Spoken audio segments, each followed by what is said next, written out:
Hello बच्चों, कैसे हो।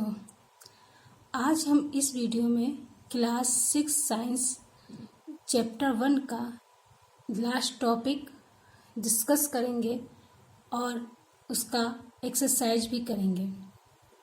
ठीक है। इस वीडियो में हम आपको इसरो के बारे में बताएंगे। इसरो का फुल फॉर्म होता है इंडियन स्पेस रिसर्च ऑर्गेनाइजेशन, जिसको हिंदी में कहते हैं भारतीय अंतरिक्ष अनुसंधान संस्थान। ठीक है। इसरो के संस्थापक थे डॉक्टर विक्रम अम्बालाल साराभाई और स्थापना मतलब कब इसका गठन किया गया था। गठन किया गया था 15 अगस्त 1969। 15 अगस्त 1969। और इसका मुख्यालय कहाँ है? इसका मुख्यालय बेंगलोर में है। कहाँ पर है? कहाँ पर है? बेंगलोर में इसका मुख्यालय है। इसका मुख्य कार्य क्या होता है? किसका? इसरो का। इसरो का मुख्य कार्य यह है कि यहाँ पर कृत्रिम उपग्रह का डिजाइन किया जाता है और उनका निर्माण किया जाता है। मतलब कृत्रिम उपग्रह यहाँ पर बनाए जाते हैं। अब तुम लोग सोच रहे होगे ये कृत्रिम उपग्रह क्या है। तो कृत्रिम उपग्रह को जानने के लिए सबसे पहले ये जानना है कि ग्रह क्या है। ग्रह जिसको हम अंग्रेजी में प्लेनेट कहते हैं। क्या कहते हैं? प्लेनेट। तो ग्रह क्या है? सूर्य या तारा के किसी भी तारा के चारों ओर परिक्रमा करने वाले आकाशीय पिंड ग्रह कहलाते हैं। तो ग्रह क्या है? सूर्य के चारों ओर चक्कर लगाने वाले आकाशीय पिंड ग्रह कहलाते हैं। अब उपग्रह को अंग्रेजी में सैटेलाइट कहते हैं। क्या कहते हैं अंग्रेजी में? सैटेलाइट। अब किसको कहते हैं? ग्रह। अब ग्रह की परिक्रमा करने वाले आकाशीय पिंड को उपग्रह कहते हैं। ग्रह की परिक्रमा करने वाले आकाशीय पिंड को उपग्रह कहते हैं। तुम लोग को पता है हमारी पृथ्वी भी एक ग्रह है। वो किसका चक्कर लगाती है? किसका चक्कर लगाती है? सूर्य का।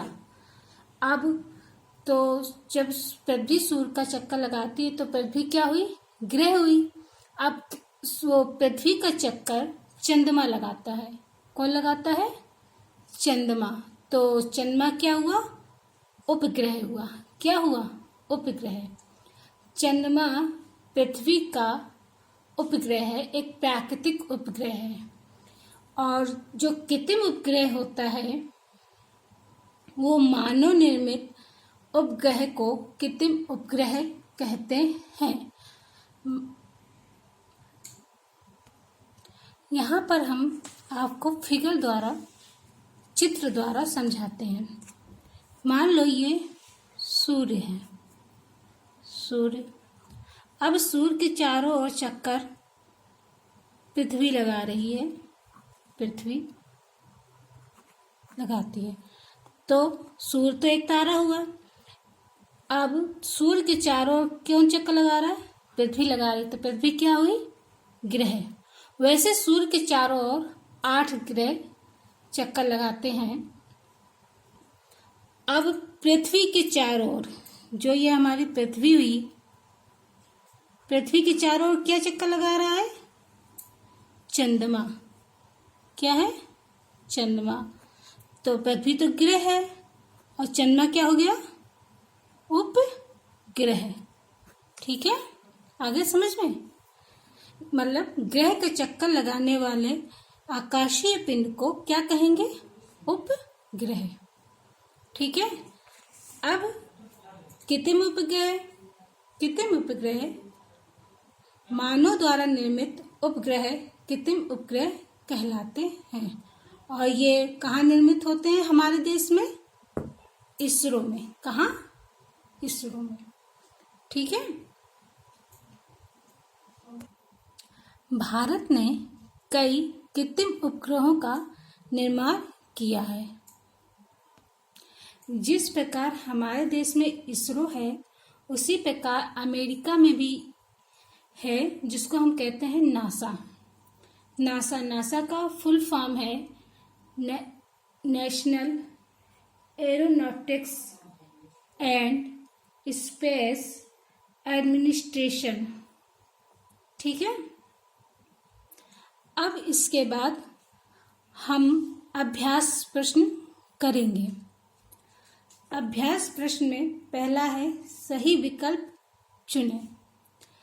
तो क्या है? विज्ञान की प्रगति से संभव हुआ है। क्या हुआ है? Number 1 television, mobile phone, number 3 मियादी बुखार का इलाज, नंबर 4 उपरोक्त सभी।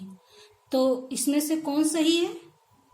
उस पर तुमको टिक लगाना है। तो इसमें कौन सा सही है? उपरोक्त सभी। ठीक है। अब दूसरा प्रश्न है निम्नलिखित यातायात के साधनों में किसकी चाल अधिकतम है? किसकी चाल अधिकतम है? Number 1 car, number 2 scooter, number 3 रेलगाड़ी, नंबर 4 वायुयान। किसकी चाल अधिकतम है? वायुयान की। किसकी चाल? वायुयान की।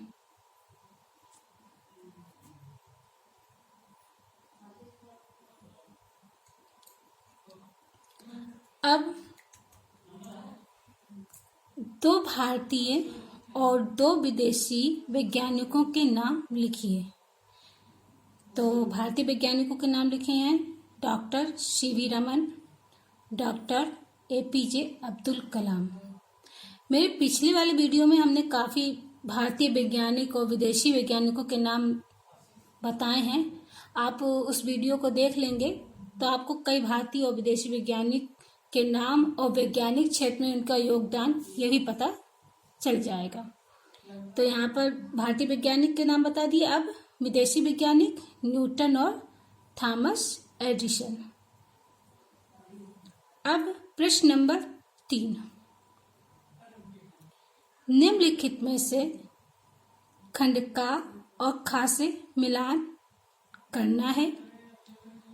तो पहले यहाँ फिर खंड का में दिया है रेडियो, टेलीफोन, टेलीविजन, वायुयान। और खंड खा में दिया गया है, मतलब अभी जो ये दिया गया है इसको इससे मिलान करना है। सबसे पहले रेडियो। अब रेडियो से तुम लोग क्या सुनते हो? रेडियो से क्या? दूर देश की घटनाओं की सचित्र जानकारी मिलती है, या दूर के स्थानों से बातचीत का साधन है, या दूर देशों के कार्यक्रम की जानकारी मिलती है। क्या मिलता है? दूर देशों के कार्यक्रमों की जानकारी मिलती है। यानी हम इसको इससे मिला देंगे। ठीक है। अब टेलीफोन। तो टेलीफोन से क्या है? आकाश में तेजी से यात्रा का साधन है, दूर देशों की घटनाओं की सचित्र जानकारी देता है, या दूर के स्थानों से बातचीत का साधन। टेलीफोन तो जानते हो क्या है? दूर देश के स्थानों से बातचीत का साधन। हम टेलीफोन मोबाइल से ही तो करते हैं। तो हम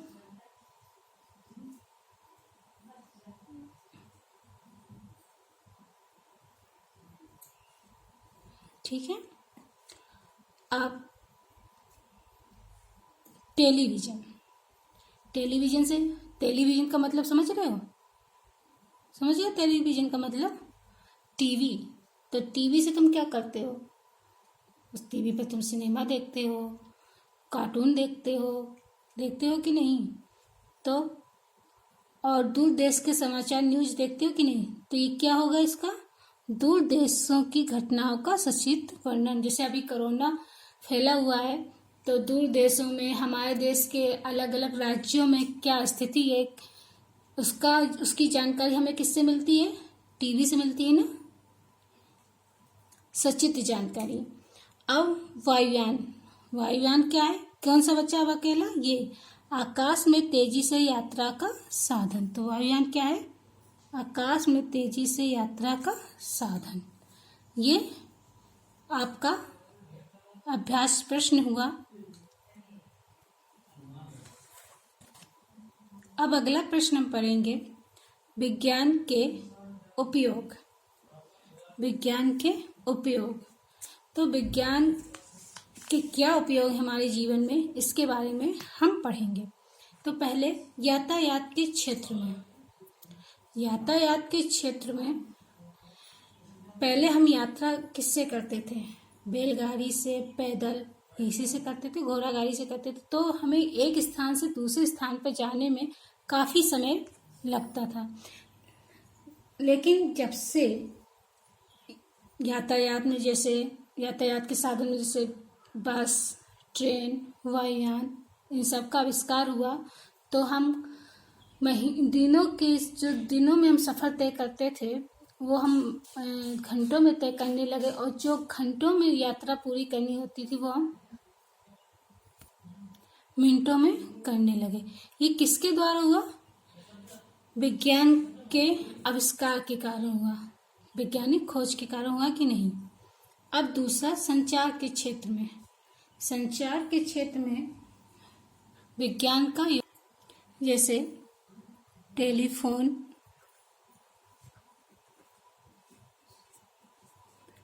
मोबाइल,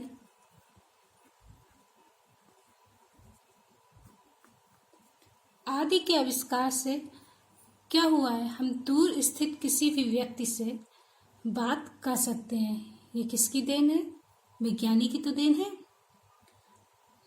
नहीं तो पहले किसी से जैसे फोन पे बात कर रहे हैं, अब जितना आसान है, पहले बात करना आसान नहीं था। ये किसकी देन है? विज्ञान की देन है। अब अगला है मनोरंजन के क्षेत्र में। मनोरंजन के क्षेत्र में विज्ञान ने नए नए आविष्कार किए, जैसे टीवी,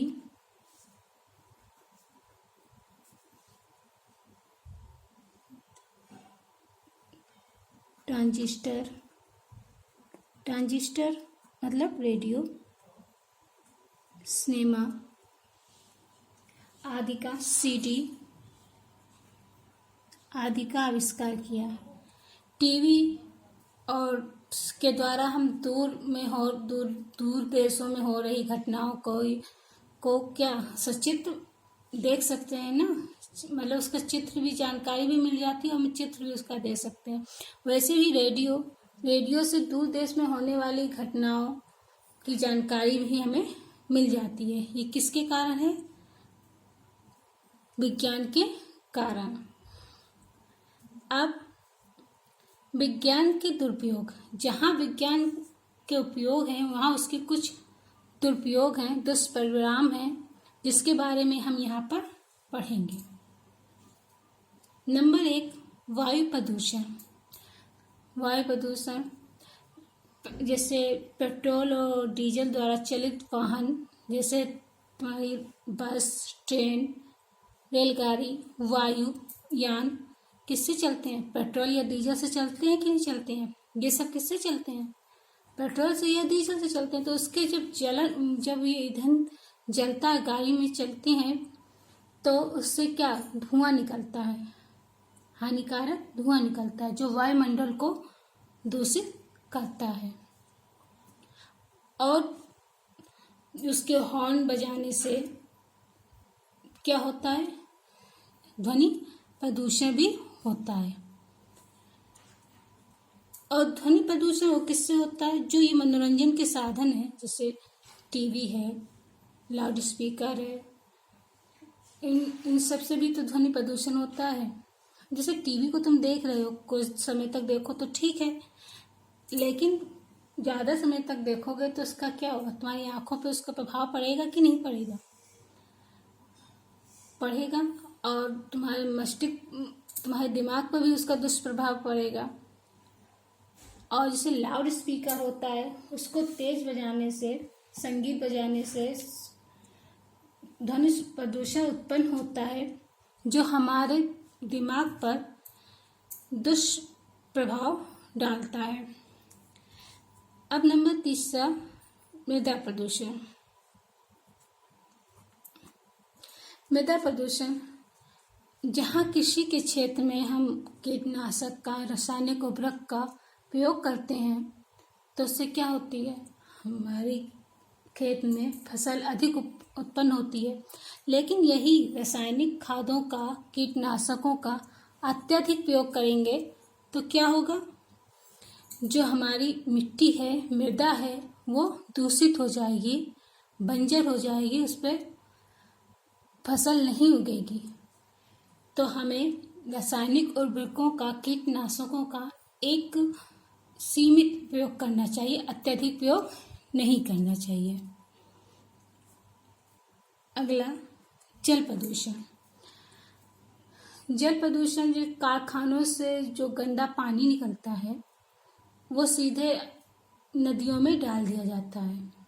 तो इससे क्या होता है, जल में प्रदूषित होता है। और जल में रहने वाले जो जीव होते हैं, मछलियाँ होती हैं, वो मरने लगती हैं। इनके हानिकारक, जब जल हानिकारक हो जाएगा, विषैला हो जाएगा, तो क्या होगा, जलीय जीव मरने लगेंगे। ये थे विज्ञान के कुछ दुरुपयोग। तो आज का अभ्यास पूरा हुआ, जिसमें आपने पढ़ा, बहुविकल्पी प्रश्न पढ़े और मिलान वाला प्रश्न पढ़ा और ये प्रश्न उत्तर भी पढ़ा। ठीक है। अगर आप लोगों को मेरा ये वीडियो पसंद आए तो इसको लाइक, शेयर और सब्सक्राइब अवश्य कीजिएगा। धन्यवाद।